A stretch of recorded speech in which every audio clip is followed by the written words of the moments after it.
Super Mario Bros. 2, a game which is very dear to me. So, and it originally even wasn't a Mario game. It was called Doki Doki Panic. And well, boys in Nintendo of America decided to let's just resprite them to Mario, to make it a Mario game. So yeah, so let's play.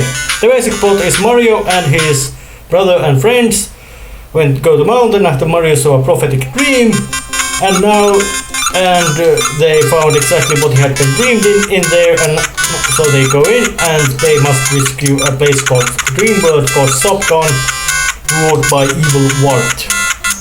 And there's 4 characters. And time to start with Toad, also known as Mushroom Retainer. And this can be considered to be black sheep of the Mario games, and with quite solid reasoning. But that reasoning, though solid it is, can't do anything for the fact that it's a good game. It's a weird, but it's good game, which is a good thing. So, you can pick up objects like these vegetables, throw them at enemies like those red shy guys. There are platforms you can jump into, and there's power blocks which will wreck everything when you fall to the ground. There are waterfalls with logs you can jump through, and pits you can fall into and die. 1-ups which make a nice ding sound. You can pick up turtle shells and run over enemies with that. And 5 cherries gives you a Starman. Starman makes you invincible.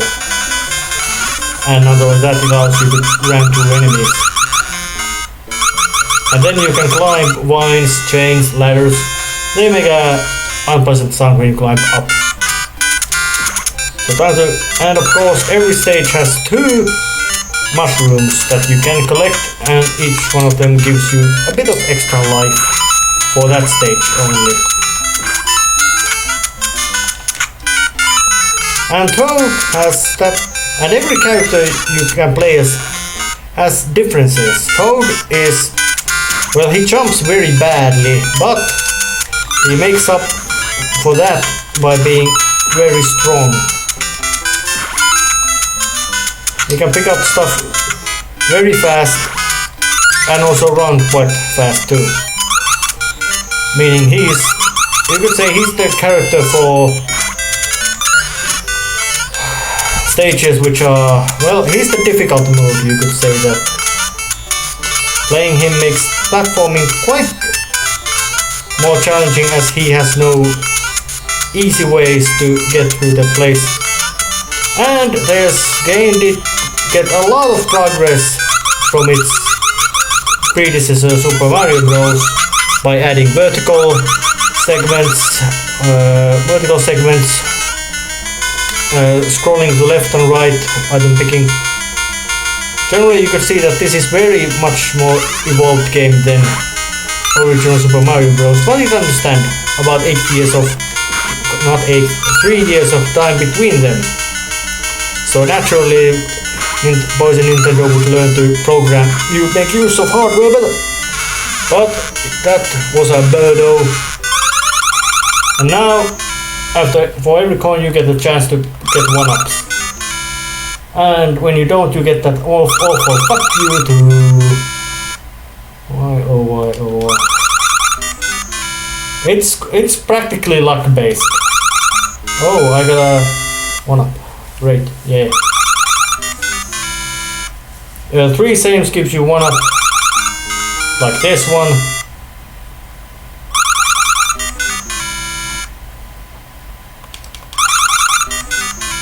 That's annoying. So, second level up, I have to choose another character. This time, Luigi. And there's 20 levels in total in 7 worlds, which have 3 stages each. And Luigi, well, I think this is the first game where Luigi got his nowadays iconic appearance of being tall and lanky, at least in comparison to Mario. And it also gave him the trait of being very loose about gameplay, and gave him this very floaty jump making, and that means Luigi is the best character for platforming in this game, and that's not surprising at all. And there was one more one-up, and that happy bird thing is called Tweeter, I don't know why, and these black things are called ninjas. And I could go and get a key from there, but there's a bit of shortcuts and tricks you can do if you use Luigi or other, usually Luigi or Princess. But I just skipped the practically whole level just by using that ninja and power jumping to get myself up. But Luigi has a bit flaw in that he cannot pick stuff fast. And interestingly, when you go to underground stages, the door leading outside has this little grey area to tell that it leads to outside, as in light would be coming out of it. Very small detail.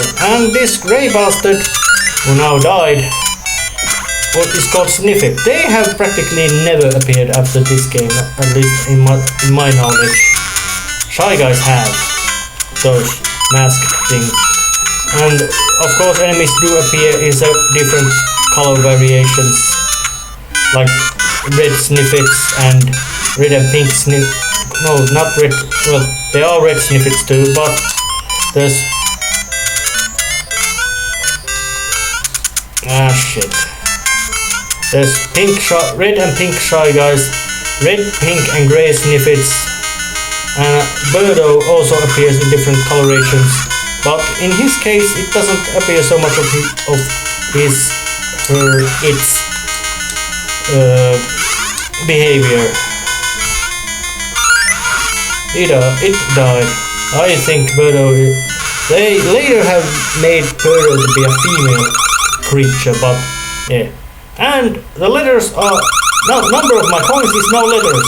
That's because they are in hexadecimal form. I haven't checked how they might be if you would get over 16.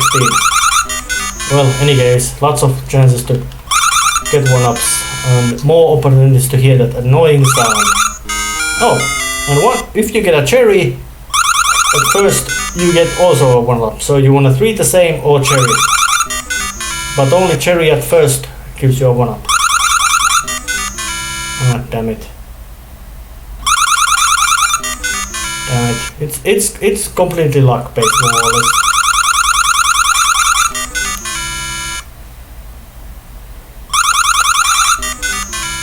Nothing. Oh, a one-up. And another. Yeah, so World 1-3, and which is a big boss level, meaning it's time to bring out Princess to show how she fares in this game. In this game she was also only called as Princess Toadstool, although later she would get that name Peach. And there's a new kind of Sniffit, pink ones. So I don't know how they might be different in comparison to other colors. Except that, well, they are there. Princess is slow and weak, but she has one quite overwhelmingly strong ability in her disposal. She can float. Make a slow flight about about a second and a half, not long, but enough long to make her very efficient at crossing over big gaps like that.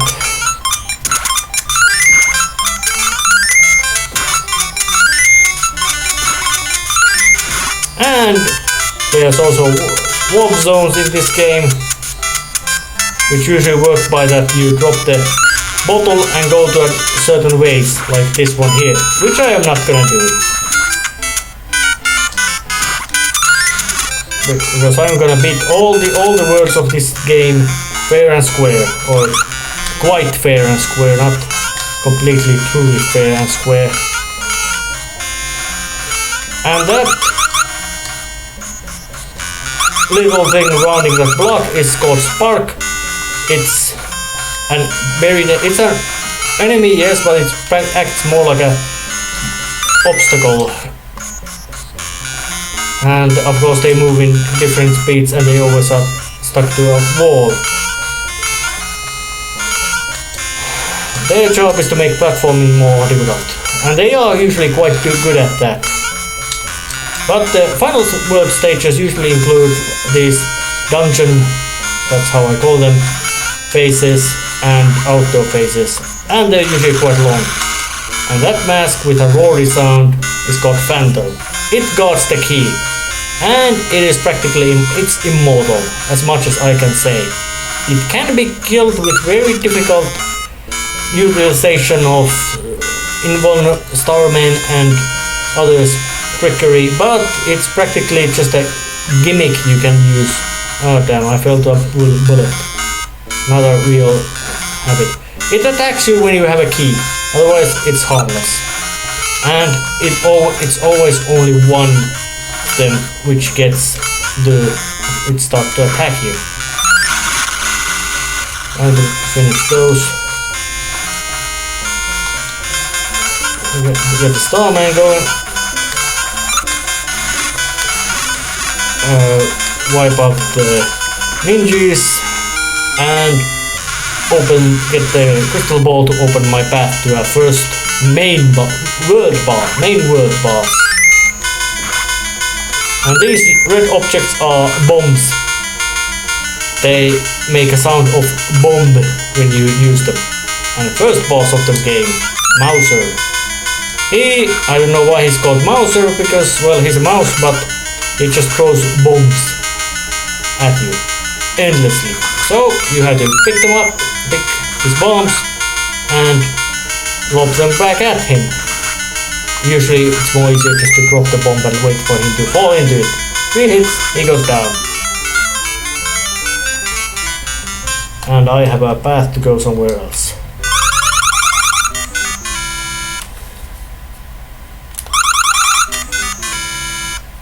And more of these annoyances.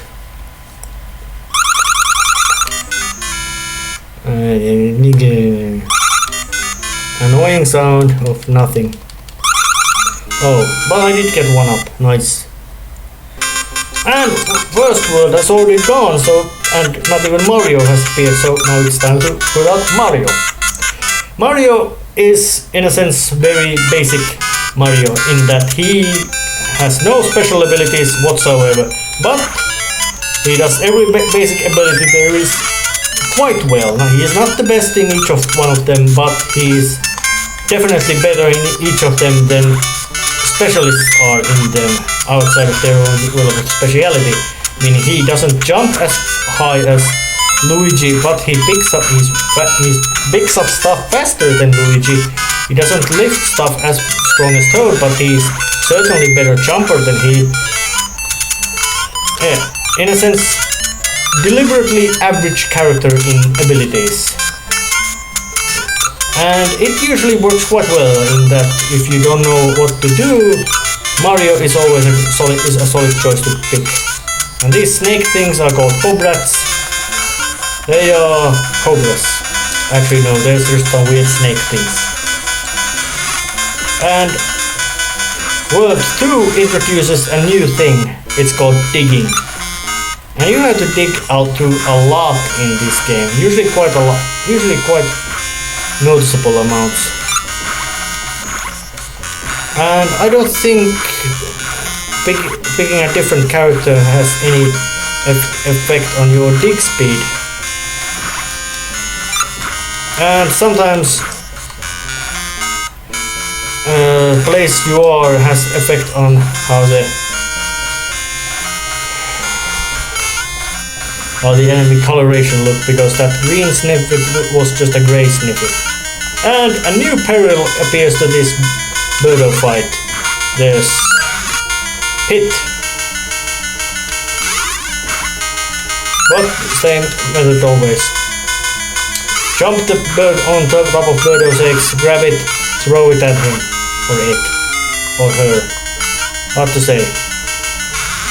And what is that snake, that eagle mask thing which lets you through? I don't know why it's like that. Maybe it was in the original, maybe it wasn't. Oh yeah, more one-ups. Not much I need them. I know this game quite much like my back of my hands. So it's time to bring out Toad again. Just because. I wanna use all characters quite much. Although I do think that using Luigi mostly is an easy mode. In this game at least. Seeing as how ridiculously good his jumping ability is, which makes platforming quite much complete joke. And I don't know, well, there might be some other balancing thing, but it's something that when someone is so good at core mechanic of the game, and there's other mechanics as well, but when you are just so overwhelmingly good at this one certain core mechanic, there's practically no reason to have skill in any other core mechanic. Like in, if you would a character in a Doom, that real classic shooter of mindless violence, and there would be alternating characters of which one of them would have a much bigger arsenal of guns or more bullets in disposal, but there would be other one which would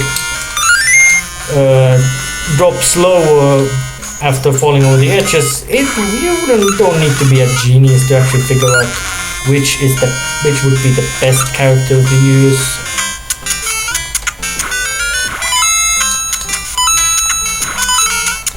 More and some coins. I don't know why I even went to pick that up, mostly because this place had a one-up. Yeah, the general method of those bonus life bits could be said that might be that first extra hit point in a stage is easy to get, but the second one is much more hidden. And those plants spewing fireballs are called panzers. Not with Z, with an S. So time to just dig again.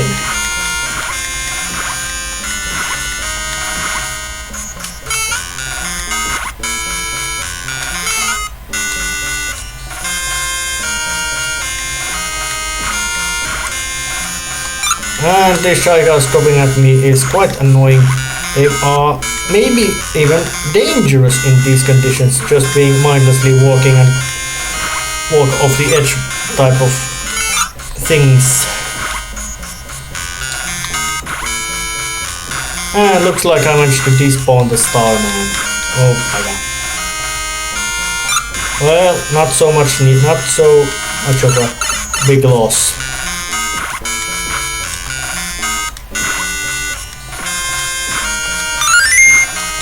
Yes, that was a bit of difficult maneuver. And there's also some guest paths. So now you can see how does the tiny toad look like. He looks quite silly.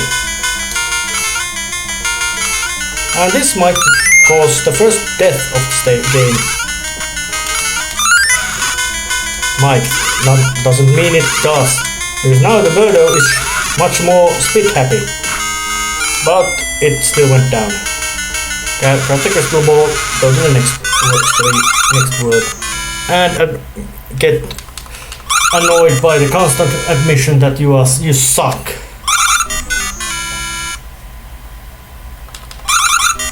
Yeah. Very annoying. So, world 4-3. 3, so it's time to bring out Mario again. Oh, 2-3. This game is actually quite an easy game to run through. There's all kinds of speed runs, challenge runs, runs of this game online. So I'm not even trying to do anything remotely unique with this game. I'm just gonna play through it again, very dear to me from past.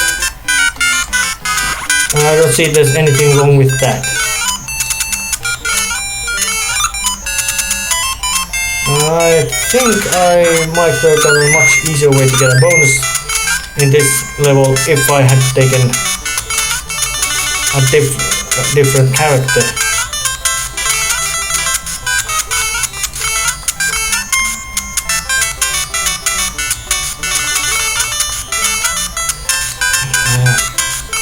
And these flying fuckers are called Bezos, and they are dangerous.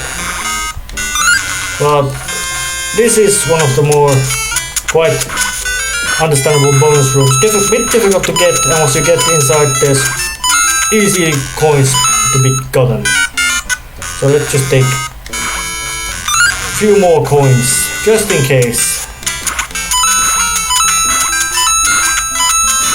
And generally you could say that the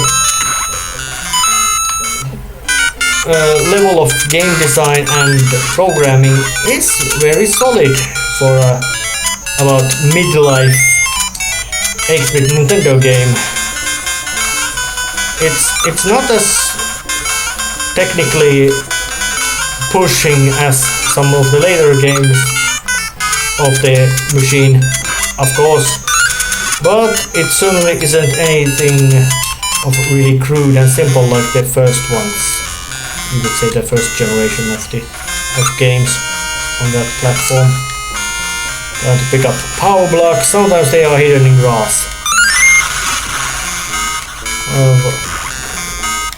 So much for that Twitter.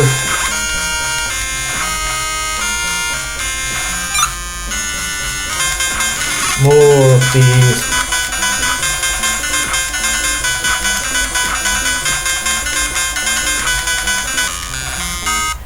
I got through this dig space quite fast. It's a shame that picking up cherries doesn't actually give you any bonus speed or anything like that. But there was luckily no reason not to dig any special way. A key and sparks and phantom. Now I must climb up the desert part.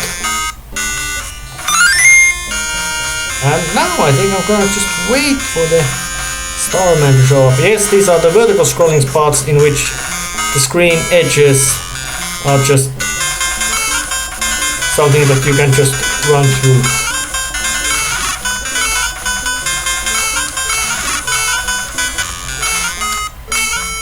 And for some reason Phantom didn't... Oh, he did. He just didn't attack me as I was holding the star. Quite sane on his part.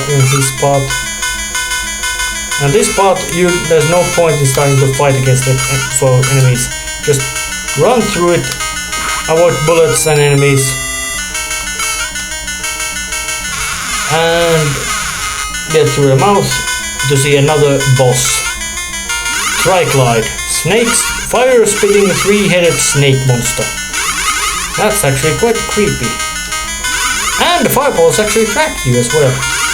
So you could throw these mushrooms at it, or you can throw the tweeter to the back wall and kill him with one hit.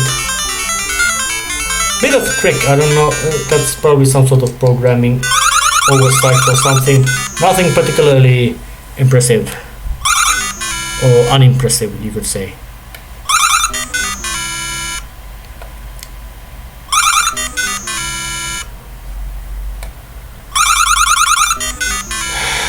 Nothing.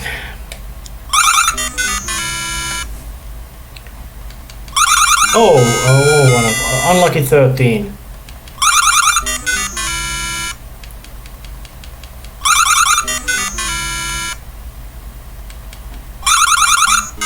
And went over the unlucky 13 to 14. And nothing here. Nothing here. And nothing here. And a 1-up. My personal record of this game's life count, which I ever achieved, was 55, and I've lost them all at the final boss. That's how hard this game was for very young and foolish and unknown to me. So, and when the screen scrolls down with this waterfall, it's really eye-hurting. But there's this little secret space in here, with a cave and lots of grass. And of course, a bottle, making it possible for you to grab lots of coins. That's the biggest coin throw of the entire game. And I'm not gonna abuse it anymore. I don't know, is that a warp zone? Maybe it is. Not gonna try it. And I'm back here. So, time to keep climbing. Oh yeah, pink shy guys actually turn around when they get to the edge of the whatever platform they are. Yeah, making their behavior similar to red Koopa Troopas in basic Mario game. At least those which walk. And at least in the original Mario Bros. So now just nick the flying carpet and get to the one in the sky. That's fine.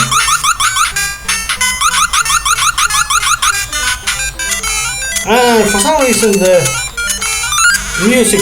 and look at that. The hit detection in this game is sometimes a bit janky, as in those for purpose of items thrown and things like that.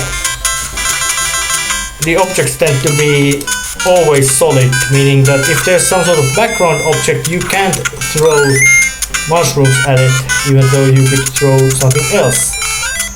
That's an interesting detail. And panzers come in 3 variations. Those grey ones which shoot fire just up, red ones which shoot fire at arcs, and now comes the mean dangerous one of them, pink ones.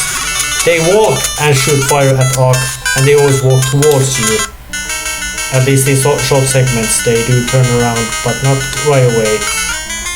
Meaning they are very, very, very dangerous basic henchmen of the game. And Birdo has now gained fireballs to its arsenal. And there's also a bouncing mechanic, making it so that if you get stuck onto some object, it starts to bounce on your head. Nothing. Nothing. More nothing. One more plant. It's something like a 1 out of 10 rate, which about average, which I would guess is that you get one-ups with. Maybe I shouldn't be so greedy about coins. It would make this game go a bit faster, as I do have quite impressive load of 1-ups already, and I know this game very well, even though I'm bragging. So try to bring out Mario again. As he is quite average, good character, and now as I remember this stage, I can't remember stages exactly before they are, so that I really can't remember who would have been the best character this stage. But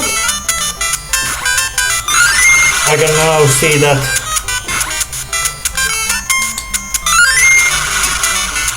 and there's that weird wobbly birdie thingy. It's called Ostro. They're like ostriches. Shy Guys ride.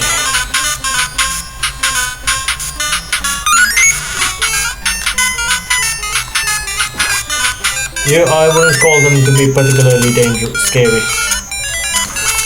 Bob. the sound effect of the blast explosion is just so impressive.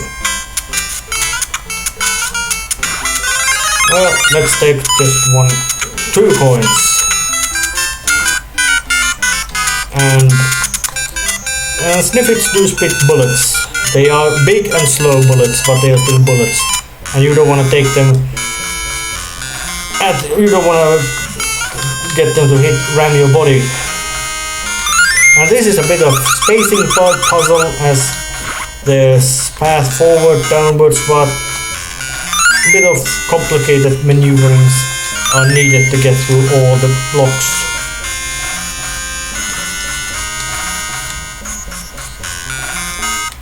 But luckily these cartoon bombs are plentiful in number, and a horde of tweeters,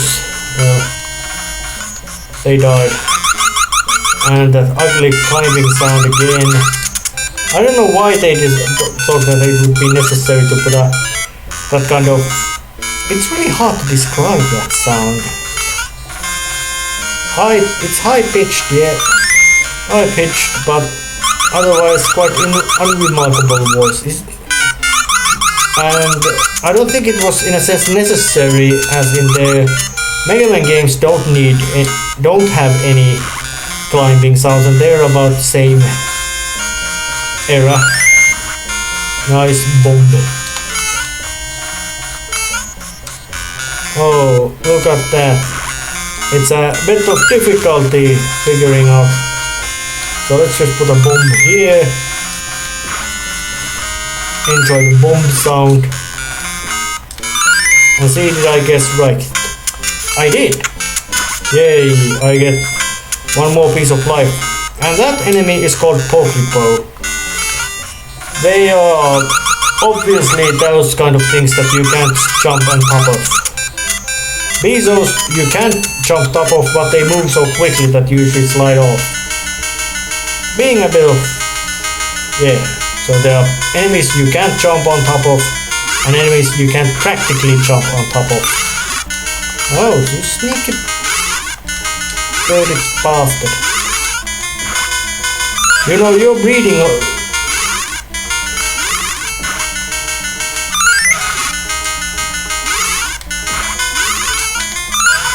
You're dead. And pick up mushroom block.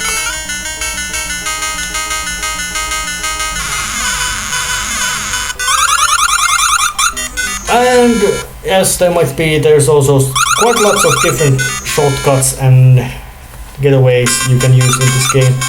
So time to bring out Princess. Let her show what she can do with Word 3.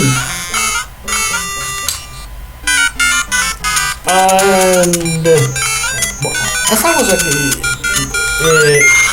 kid, younger, a kid, I tended to usually play this game just to using warp zones, because I like the ending. I want to see it faster, meaning I have much less experience on levels you wouldn't normally get into if you would use the warp zones. And say hello to Bob-Omb. They have then become regular staples of the Mario games.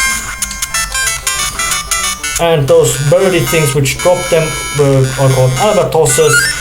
They haven't shown up in Mario games. Reason for that is I don't know. Maybe they don't want to show up, maybe they didn't. We're trying to use the bottle. Oh, there's the life mushroom.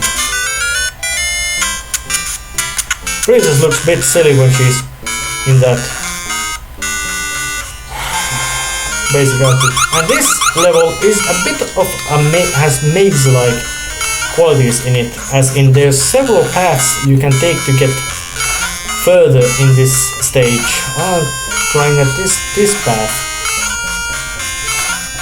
And as this is vertically scrolling stage, you can just run one direction and just jump, get through all forwards, all the way, without having to think anything about risking your life encountering those things. And Spark They always seem to appear when there's these kind of things. And now I can just get out the other way.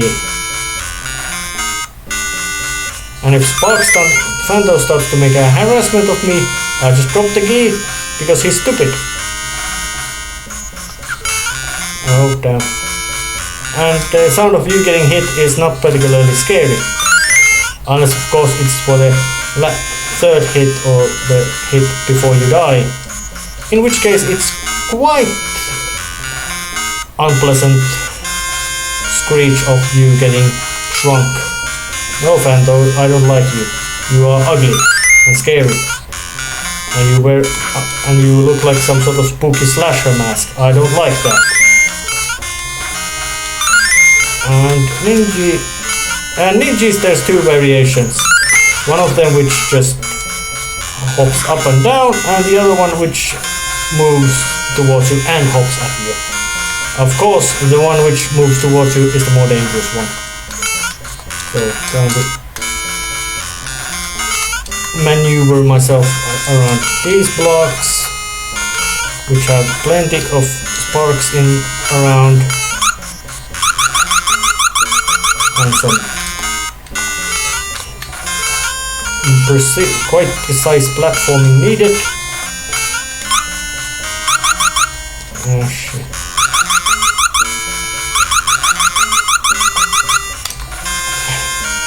Boing.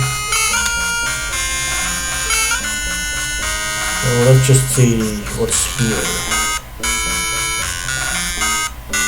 Nothing really particularly special.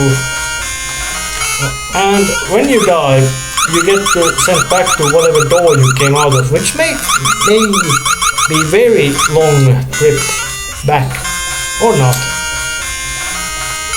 Ah shit, this is a dead end, actually. Real sneaky bastard in gate level design. Because there's no way you can actually get those mushroom blocks up there to carry you there. Because there's no way to climb carrying blocks or anything.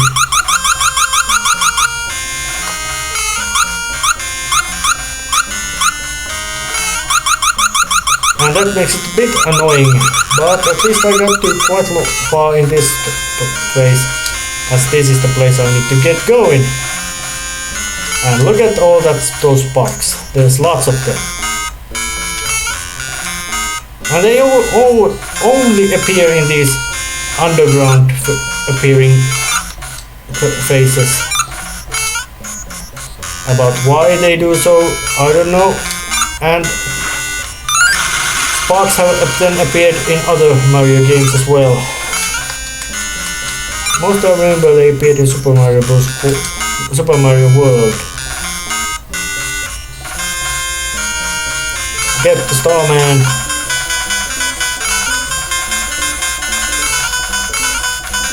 And bomb rush some spots.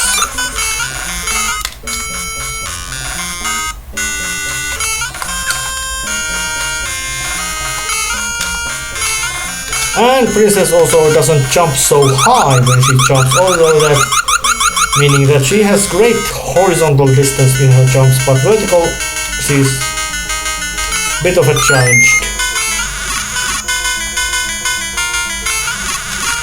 And Turtle Shell did all the work for me. So what might be in here? Well, open the eagle mouth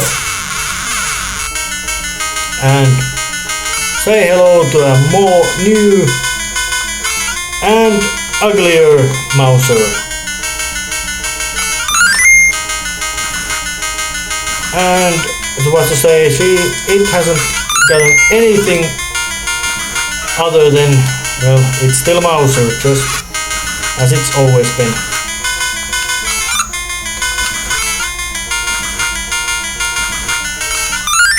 It lobs bombs at you. It has a slightly higher platform, but the basic tactic still applies. Grab its bombs, deliver it to the right side of their platform.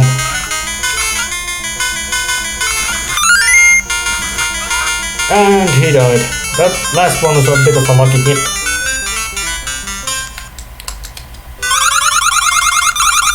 And nothing.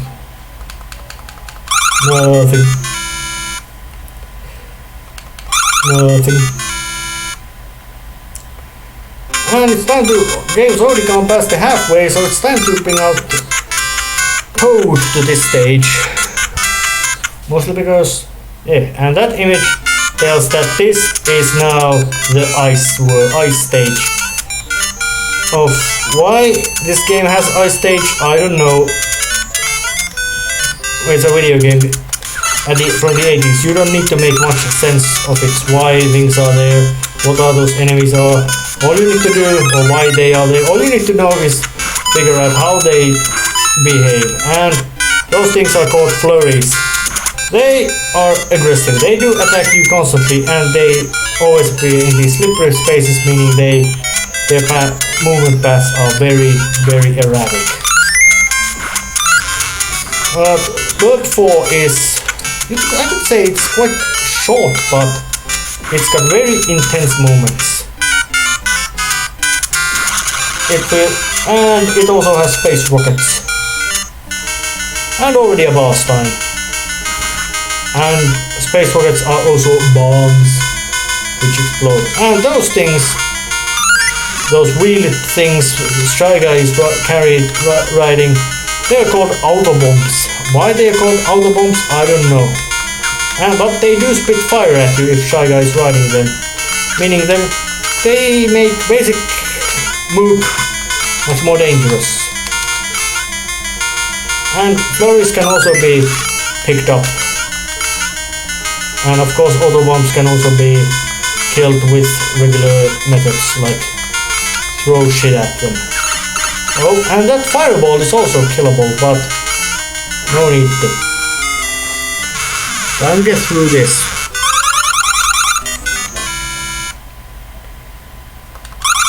Oh, more one-ups. More one-ups. And no one-ups anymore. 18. That's quite nice number.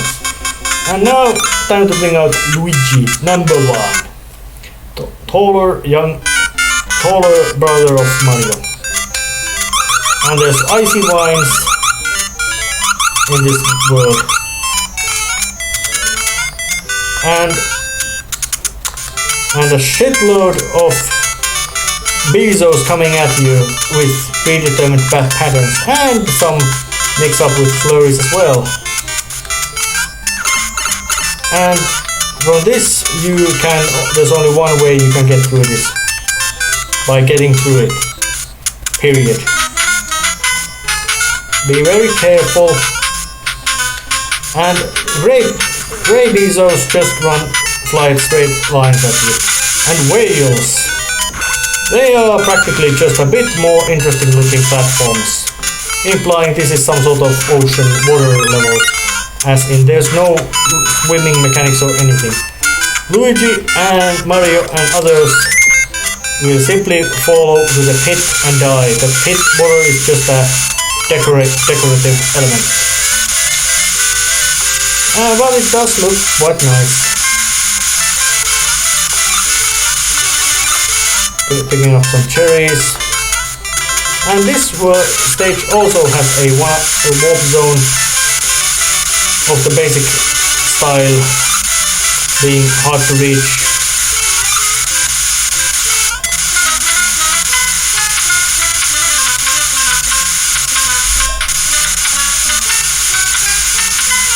I'm trying to pick up once again a star.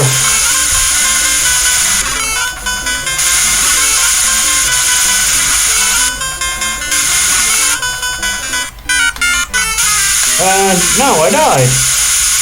Death animation is just the same as in practically every Mario game.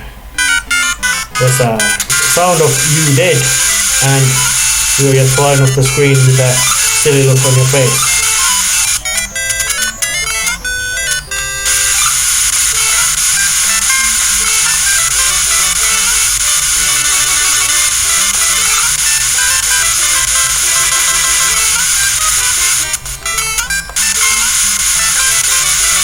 Oh, look at that. I was hit by a thing. and another massive explosion of bomb. And here there's a bit of trick. You can get through the place faster, or you can try to be not so fast.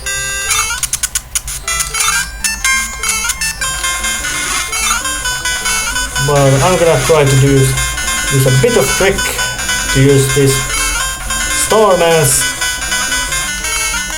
You succeeded using Starman to simply run to Birdo and kill him with one hit. That's practically the only place in the game where you can do that.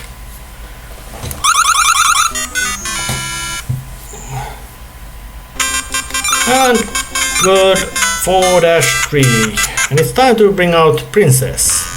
Mostly because this level also has a trick which can be used to make the level much easier. And I'm gonna use that. Well, at first there's also a need to go to left to get some extra life bar. And then just be out just so I can get a coin, and it's nastier twin little brother. But there's Birdo without crystal ball, and you must use its egg to fly across the sea. There's no other way to get past this, so it's quite easy to know this. And if you are sneaky, you can grab the bottle and come here and get some coins. But this normal rule would be that you come to this tower, start climbing upwards, face enemies and all that. Then you have to climb down the other stairs with the key. But I'm gonna avoid all of it by just jumping and gliding across the space. I just skipped a big part of the level. Although I also skipped my chance to get the big flower. Actually no, not big flower, the second star. And the boss of the ice themed level is actually fire themed, called Fry Guy, and it's not particularly nice boss. There are worse more difficult ones, but you could say that the worlds 4 and 5 have the most difficult bosses of this entire game. Excluding the final boss, of course, because final boss must be the most difficult one. And after 3 hits, the Fry Guy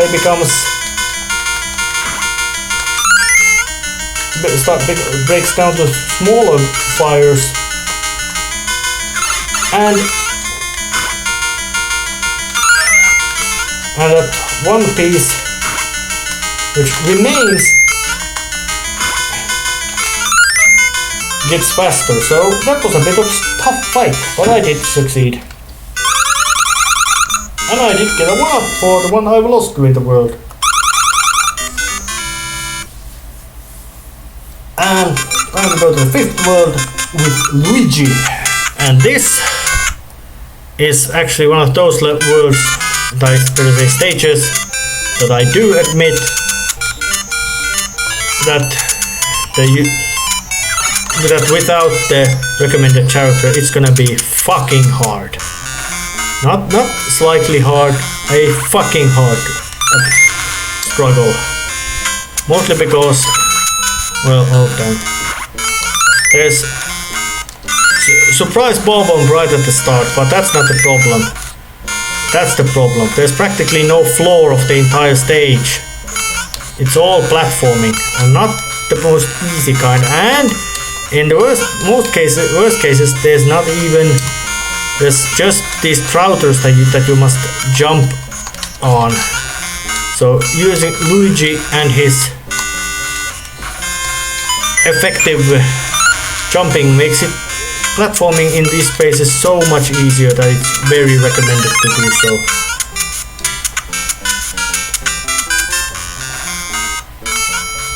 As you can just jump dash all the way across the level. And this one had a bit of guessing game, that which pipe should you go down to, but I did pick the right one. Mostly because I played through this, did a practice run, and it gave me some memories. And just to top it off, a birdo fight with just one mushroom block, and it's fireball spewing birdo. But otherwise he just follows every basic rule of birdo anyway. There wasn't any platforming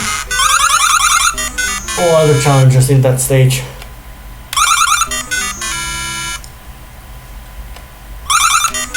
Nothing. Very nothing. Completely fucking nothing. So word 5-2 it is. Oh yes, 5-2. Way over the halfway mark, which was somewhere in the 4-1 was the half past way mark. But this is the ninth world. Include with these very strangely cute looking bug enemies climbing up and down these trees. They're called hoop stars. I don't know how they got the name, but they do have the name.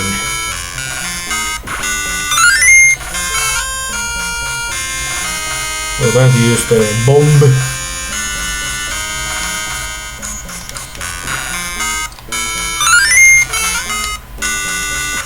And gather up this bottle of juice and use it right up here. First get a couple of coins and then pick up the mushroom.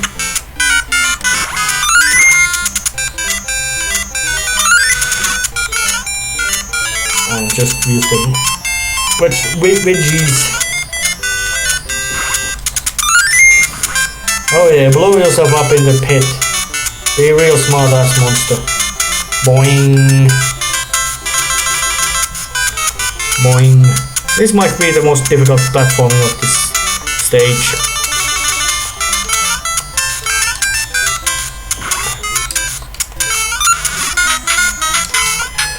And despite what kind of level there is, the outdoor music is always this strangely cheery and nice.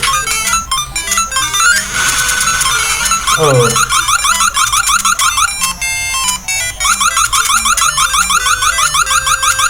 And once you have picked 5 big vegetables, you get to stopwatch, which stops the enemies for a short while.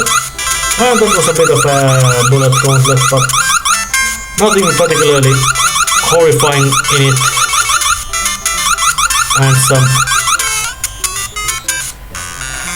platform to platform move away aiming and some dodging of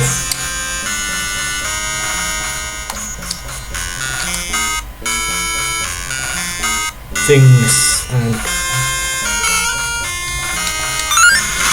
and Crowders are also immune to the power blocks ground shattering effect. Well, it's reasonable, as in they are fish which just jump out of the water.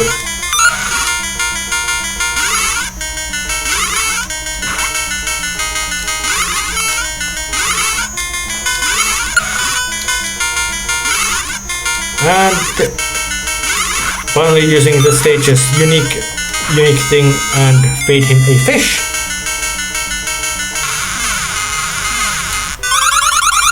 And nothing. Generally, as in the, well, this being just a resprite of the original Super Mario Bros, it gives a bit of strangeness to this, of course, because nothing else was changed except the main characters. But you could still say that this is very solid game, and the original one was designed by Shigeru Miyamoto, so it also means that it's got a pattern of approval, and that very suspicious vase over there is actually a way to the 1-up.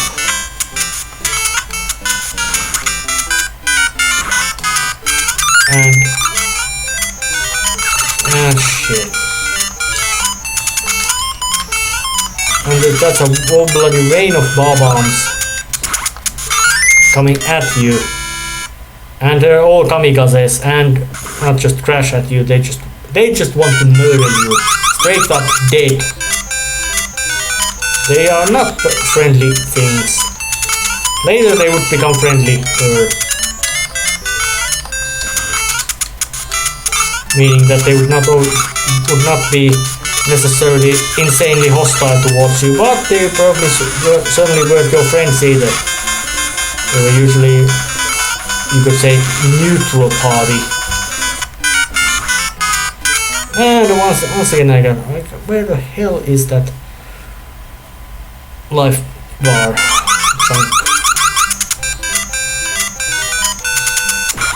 It's not far.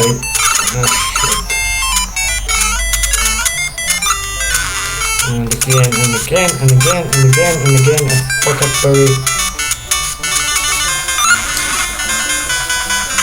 Oh, it was here.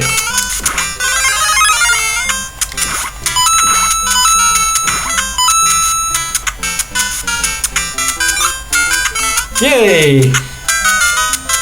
Say hello to original Mario music. That's a bit of an audio glitch.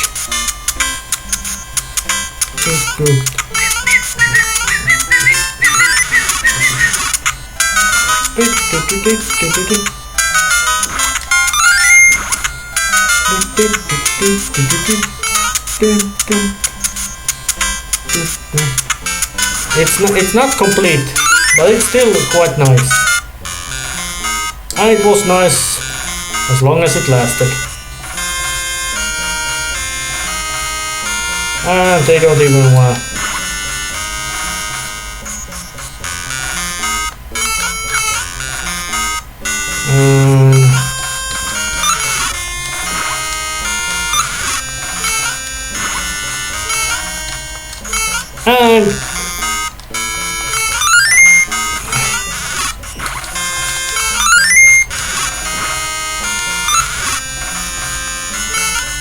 And you cannot throw the mushroom in here. It's a background object. So no. More climbing towards the stage. And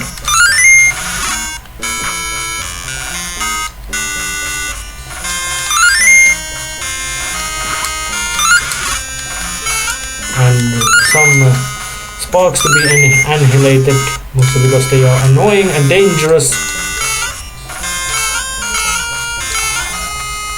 And being both of those traits that make the hampered platforming, which already isn't particularly easy.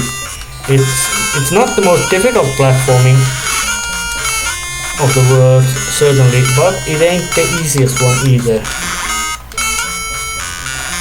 Boing. And say hello to the pink panzer,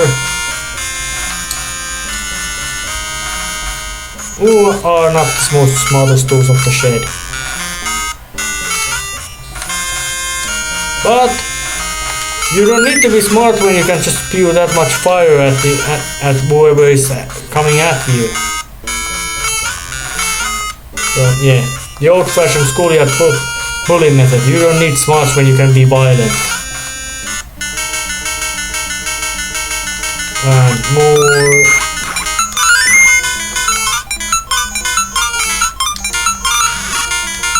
Oh yeah, there's one more of these flying carpet monster things called pigeons. They are quite mean looking. But you can generally say that they are not the most dangerous things, as if they follow a strict pattern. And of course their flying carpet is very useful object that you must use. Although in that phase you don't need to steal another flying carpet. It's just there as a bit of intimidating level design to make you believe that there's much more complex maneuvering than there's actually is. Just just there to spook you out.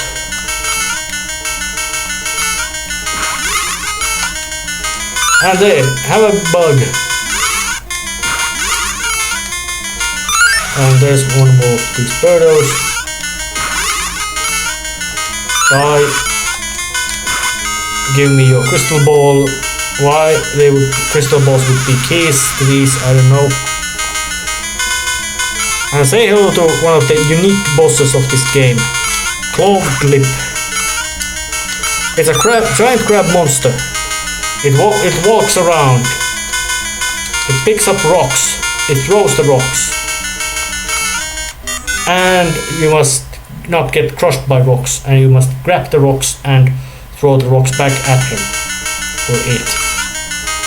And look at that. He looks quite scary. I'd say he's one of the more intimidating boss designs of this game. Oh, damn, not like that. Like this. And he still makes that painful sound once he's hit. Yeah, and the rocks he lobs at you are not that in strict pattern. And he takes more than 3 hits, if I remember right. He takes 5 hits. Or at least 4.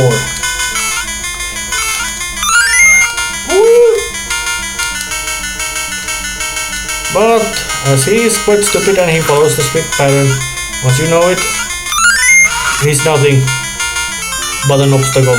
But he's unique, and his boss fight had unique mechanic of grab these items and pick them. You must really pick them up, not just be underneath catching them. Nothing. So, World 6 has already begun. And it looks to be a desert world again. So, and desert world implies digging, and digging implies you toad. Because he's a digger. So time to go and drop down here and grab this potion of happy juice.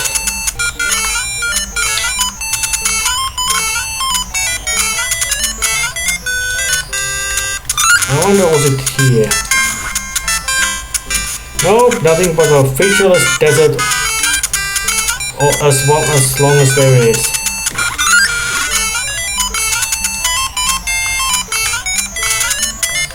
Yeah, this game isn't particularly easy, but it also isn't particularly hard. And those cactus things are called pokies. They are dangerous, but luckily they are not invincible dangerous. They are just regular dangerous. And there was one mushroom. I think I missed one, the first one. That was the second one. But it's not so much of a it's not big deal. And lots of bases, and only way to find the correct one is by brute force. Bit annoying, but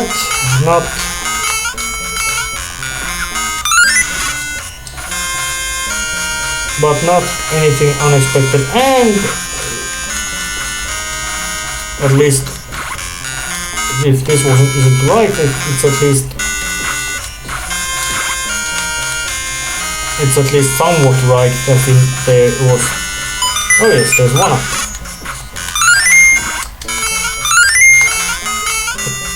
And one-ups are always nice, so exploration was rewarded. So, not here, that was empty, dud.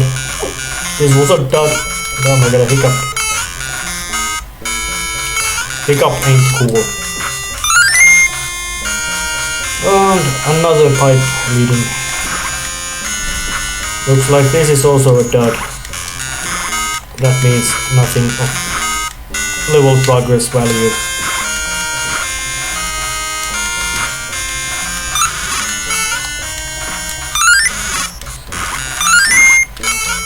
Well, in any case,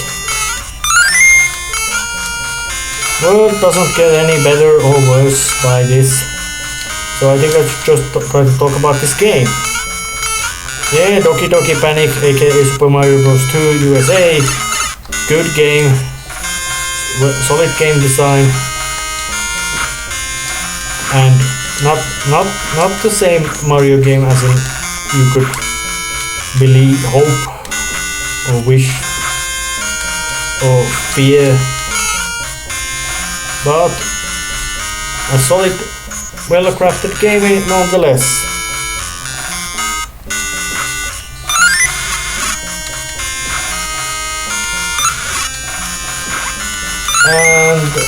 And there's this one mechanic of making it so that once you have killed enough enemies, the heart shows up and restores your life bar, giving you a bit of incentive to actually play through be aggressive at your gameplay, at least occasionally.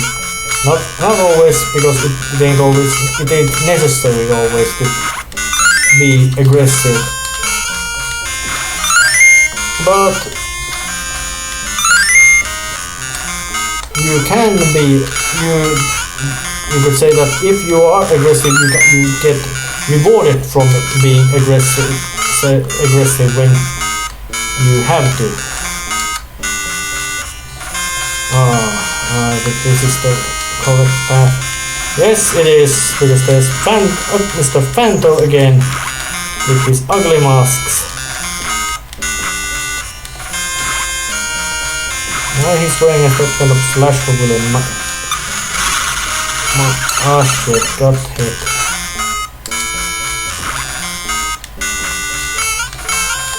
And I got killed. But now Shy Guy walked into key and died. And apparently the races don't count as doors you can enter in. So was it this one? No, it wasn't this one. Was it this one? No, it wasn't this one either. Is it this? Yes, it was this one.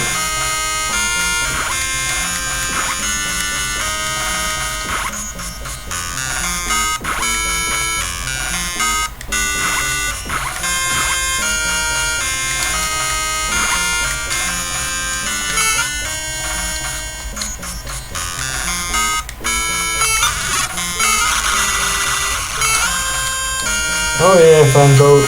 Fuck off, you don't belong in here. You're just a spooky mask who has no real excuse of being in here. So time to get through the door and go face another birdo fight.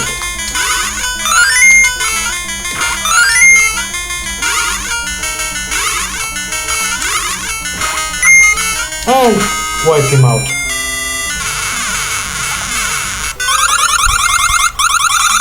Oh, and a 1-up. No 1-up this time. And no 1-up this time either. And certainly no 1-up this time. So, time to bring out Mario. The character who has, well, it's the start of the game, so, or at least, so yeah. And this is one of those travel with enemy stages. Not particularly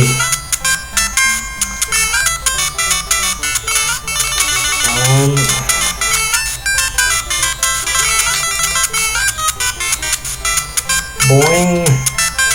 Bit of difficult platform jumpery. But now I'm riding again this monstrosity. This is all about you just have to figure out the birdie albatross going to the right height and direction and then just hitching a ride on him. And there are some things coming at you from the front.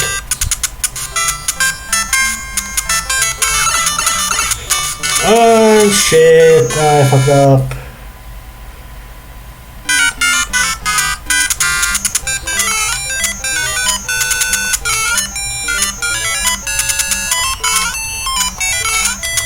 And now I'm hitching a ride with this thing bastard again.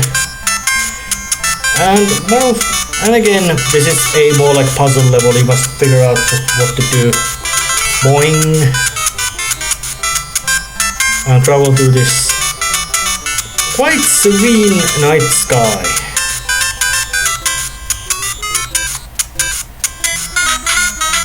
Preparing to do a big jump, which worked completely, and deal with some smaller bird albatrosses coming towards me.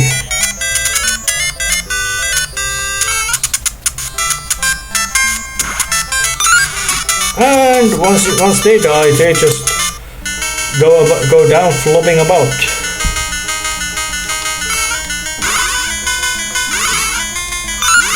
And of course, Birdo is again a quite much of a pushover.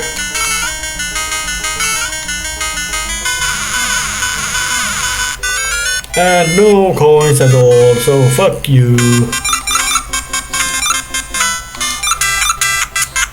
And well, 6-3.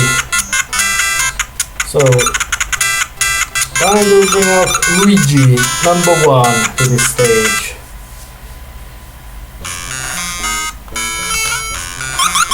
And of course we start beneath the ground in some weird ass pit, going upstairs again.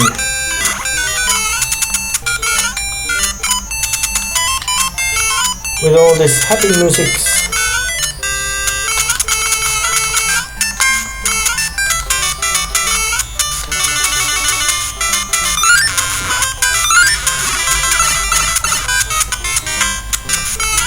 And avoiding the horrifying desert thingies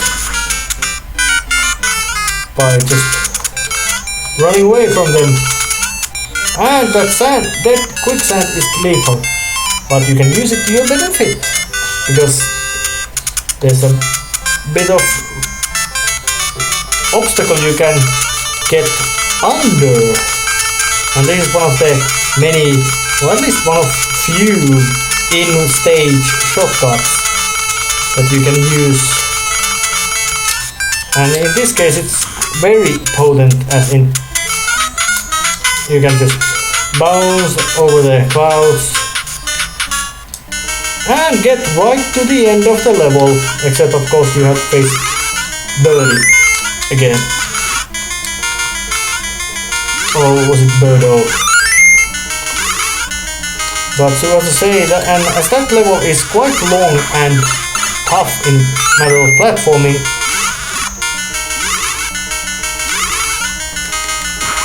skipping it is very reasonable choice. And so it's time to face the boss of level 6, world 6. Coloration looks familiar. It's Tri-Clyde, the 3-headed fire-breathing snake monster. And it does spit quite lots of that fire, so it ain't complete pushover.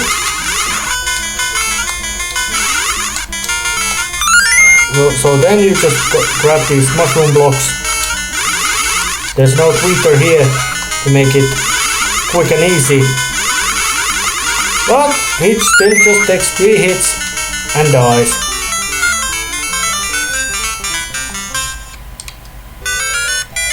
With no extra lives.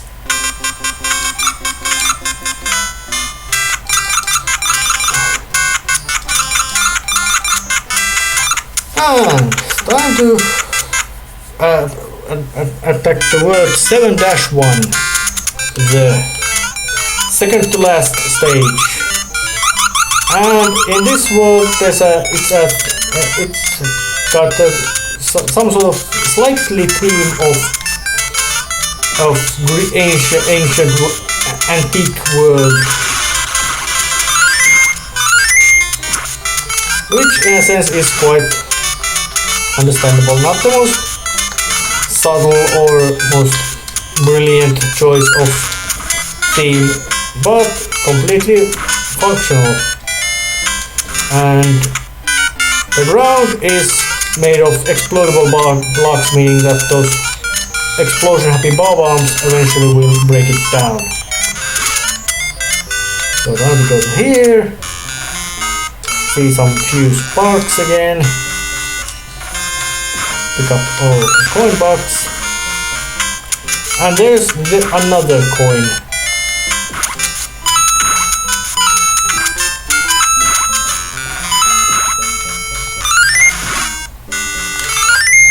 And that was it.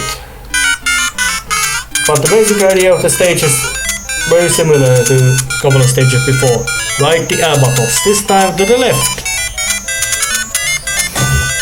Just for you to cross the obstacles.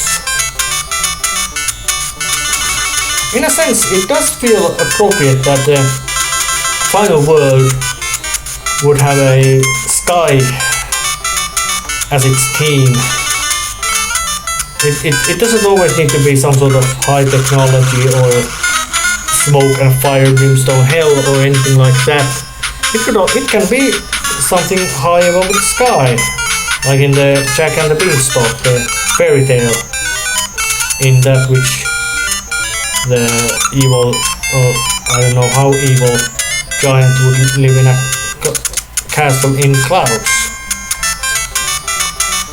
But why something like that would do anything like that, I don't know. Maybe it got bored. That was just a kamikaze hit I had more or less had to take. And a bit of maneuvering around to get to these. Oh, sparks apparently sparks do show up in outdoor stages as well. They just apparently never do it. They earlier did it, but now they do it.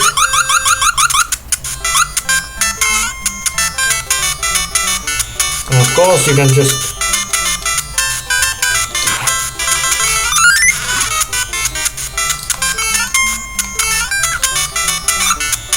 get a piece of your life back. And oh shit. And you can now get climb up here and over some hoop stars and a snippet. Ooh, actually shooting quite eagerly nowadays. They aren't particularly friendly. But here is Birdo again. And he goes down in seconds.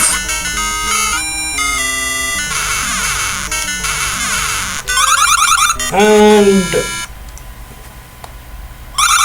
nothing.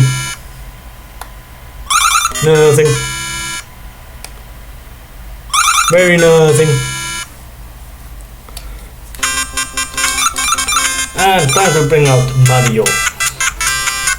World 7-2, the last world of the Super Mario Bros. 2. It could be called to have a unique theme of Wart's Castle. There's a drawbridge and also brings out a new unique mechanic. Conveyor belts. Bane of precise platforming everywhere. And this is actually very large. Perhaps the largest stage of the entire game. And it's also so that it's divided so that you can go down there and that path leads to all kinds of platforming, trickery of demanding platforming, and there would be a singular mushroom to get there. But same applies also in this place. There's two routes to take and both of them have a mushroom in them. So you have to either do lots of annoying backtracking to get both mushrooms if you want to be at your maximum level of strength facing final boss, or then you just have to take one of them and hope for the best. Although I have died a few times, but they've been mostly of my own blunderings, not because I don't know what to do. There's difference. And here, time to fall. Avoid the one panzer and get through this slightly not hidden room. Put out the door and open a... Sorry, I sneezed. Well, anyways,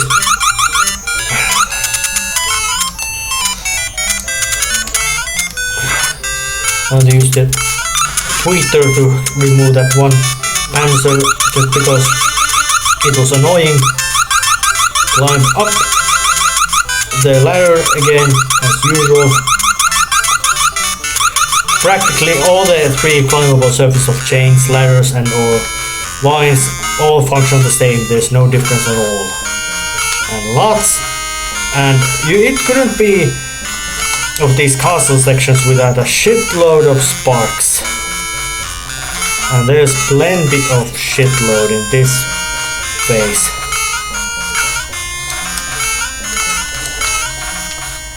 Shit. Man. But now I'm surviving. And Mario becomes very small in head, but his body, I will say his head remains normal size, but his body becomes ridiculously small. And that chain down there would lead to places where you would get to the other path to this stage. There's two paths and they both come together at this spot. And Birdo again. This time with a bit of different style. It still spews eggs, of course, that's what Birdo does, but instead of carrying a crystal ball, it carries a key. I guess they in a sense had a obligation to put up Birdo to every stage of the game. Why? I do not know, but they actually looks like they succeeded in it. Sometimes even several of them. So grab the key and get through the door. Couple of mushrooms, that's sinister. And a ball. And oh, it becomes hostile. That's completely new. A thing which was your friend through the whole entire game is now your enemy. But time to still make it angry. Mostly because it has no actual attacks than to dash at you, open up. And now I'm facing the final boss, Wart, who hates veggies and he's got a bad attitude. But for some reason his throne room has a veggie throwing machine. And you must throw them when his mouth is open. There's hard way, easy way and very easy way of getting him hit. That was the easy way. That is trying to use the hard way.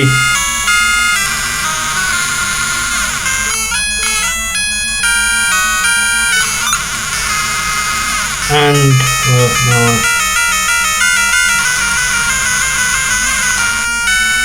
Yeah, and those bubbles he spew are of course deadly. And he always spews 6 of them in regular timing. And of course he also moves about.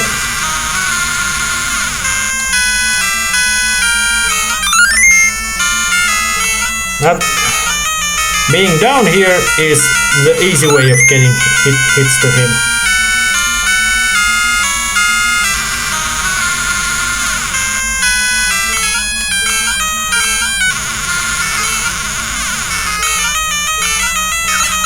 And getting behind him is the easiest way of getting him hit.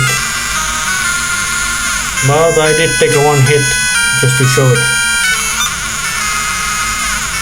And there's a big bunch of phantoms there, but none of them has any interest of being good to their boss. And I got 2 hits in a row. That's nice.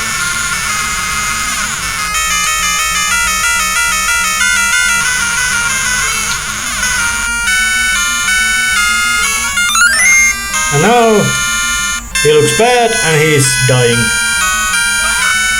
And screams. That's it. War is defeated. No way to leave. Only way forward. A cork. And now some heavy subcons come out. Yes, we were to save Slumberland and its inhabitants subcons. Mario did most. That was my plan. And now the subconians or whatever drag away Ward, who doesn't look too happy for whatever kind of thing. Maybe they burn his body, maybe just to batter the shit out of him, who knows, but no more Ward. And then we are real heroes of the Greenland. And why does Luigi flip the bird? Maybe he flips the bird because he didn't get to do so much. And Toad waved both of his hands. Is he trying to surrender? And as it was a dream game, it's now a dream animation. With nice soothing music to end the tale of Mario being a heroic figure even in his dreams. But then again, knowing what kind of place the Mushroom Kingdom is, what to say, it's probably quite shitty knowing that Mr. Koopa attacks it constantly. But yes, now he's sleeping again, dreaming of all those things. And the cast of characters, they were Mario and his brother Luigi, Princess, which later would be first started as Princess Toadstool and then became Peach, and Toad. An enemy, Shy Guys wearing slasher guy villain masks, Sniffits wearing gas masks, Ninjas being just spooky, Bezos, they also wear a mask. Pokepo, well, they didn't wear a mask, but they look more like hedgehogs. Tweeters, they in a sense also look like they wear a mask. Lots of masked enemies. Hoopstars themselves look like masks, well, Trouters don't. And in a sense, Peach, it also looks like it could be wearing a mask or be a mask. Flurry definitely looks like some sort of mask-wearing maniac. And well, Albert Phanto is a mask, nothing else, and it's spooky one as well. What? Some sort of team of masks in this game. Although subcons weren't enemies, they just appeared right at the end. Hokies, well, they also appeared later in Mario games. And well, no, that final boss is not Oscar, it's Birdie. There's a weird casting change. Bob-Omb, Cobrat, Mouser. Not with A, but with O. Fry Guy, yeah, he looks happy. And Cloveglip, the nasty boss. And Fry Clyde. Conceptually the most scariest boss of them all, 3-headed monstrous snake. And the big bad himself, Wart. Giving an evil laugh. And nice and slow, the end. And thus ends Super Mario Bros. 2 and first video game I ever played through. And it gave me such a thrill. And it still remains. Not of this game, but generally. The end of episode.